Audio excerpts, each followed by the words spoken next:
I know it's crazy, but I liked Riker and Ensign Ro as a Star Trek, the Next Generation couple. When people talk about Star Trek, the Next Generation romances, a few names immediately rise to the surface. Riker and Troy's Will They Won't They Tango, Picard and Crusher's Slow Burn Yearning, or even Geordi's awkward misadventures with the holodeck. But tucked away in the seventh season, almost as a throwaway experiment, was a relationship so unexpected that it still makes me grin whenever I revisit it. Commander William Riker and Ensign Ro Laren. Yes, it was fleeting. Yes, it was unconventional. And yes, it was kind of perfect in its own rebellious way. The shock factor. By the time Ro arrived in Season 5's Ensign Ro, she already carried a spark that was unlike anyone else on the Enterprise. She wasn't polished like Troy, deferential like Crusher, or idealistic like Wesley. Ro was blunt, scarred, and unapologetically herself. Which is why, when the writers paired her with Riker for the episode Conundrum, it shocked fans in the best way possible. Here was Riker, the suave, trombone-playing, smooth-talking first officer, thrown into a romance with a Byron officer who looked at him with raised eyebrows rather than swooning admiration.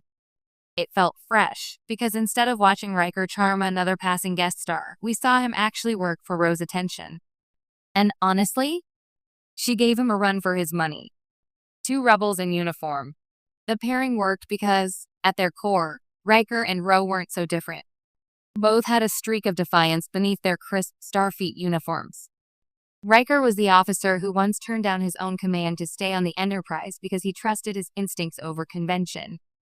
Ro was the Byron who wore her earring proudly despite Starfleet's frowns and openly questioned authority, even Picard's, if she felt it was wrong. In another universe, outside the Enterprise's chain of command, I could easily imagine these two as the couple in the corner of the bar, trading sarcastic one-liners, challenging each other to a game of poker, and leaving everyone else bewildered at how their chemistry somehow worked. The Troy factor. Of course, the biggest shadow over the Riker/Ro experiment was always Deanna Troi. Fans had invested years in Riker and Troy's dynamic, even if it often simmered more in subtext than overt romance. Ro's sudden fling with Riker felt, to many, like it came out of nowhere and undercut that established connection. But here's the thing. Troi herself didn't seem overly threatened. In fact, Troi often encouraged both Riker and Ro in their pursuits of happiness, as long as it was genuine. That made the Riker/Ro relationship feel less like a betrayal of the Troi storyline and more like an honest detour, a what-if moment before the inevitable return to Riker/Troi endgame. And I'll admit, seeing Riker stumble into something so different made his eventual reunion with Troi even more satisfying. Ro brings out Riker's vulnerable side. What made me root for them wasn't just the banter. It was how Ro challenged Riker's usual playbook. With Troi, he shared history. With Crusher, he shared camaraderie. With countless guest stars, he shared fleeting attraction.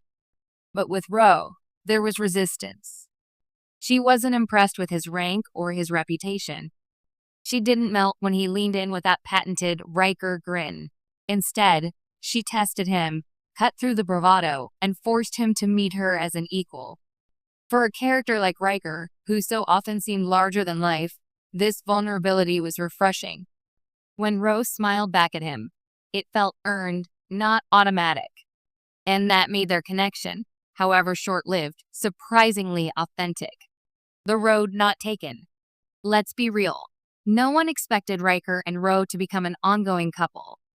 Ro's character arc was always designed to be a little jagged, a little unstable. By the end of TNG, she defected to the Maquis, severing her Starfleet ties in a decision that felt true to her restless spirit. Still, part of me wonders how her story might have evolved if the writers had leaned into that Riker/Ro dynamic. Could she have stayed aboard longer if she had deeper ties to the crew? Could Riker's loyalty to her have been tested when the Maquis called? The untapped potential is fascinating.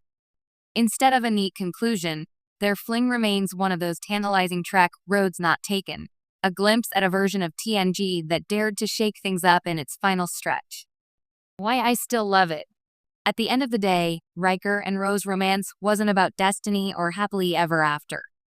It was about two people, each stubborn, independent, and scarred, finding a moment of connection in the vastness of space. It wasn't smooth, it wasn't predictable, and it wasn't meant to last. And that's exactly why I loved it. In a show where relationships were often neat and neatly resolved, Riker and Ro,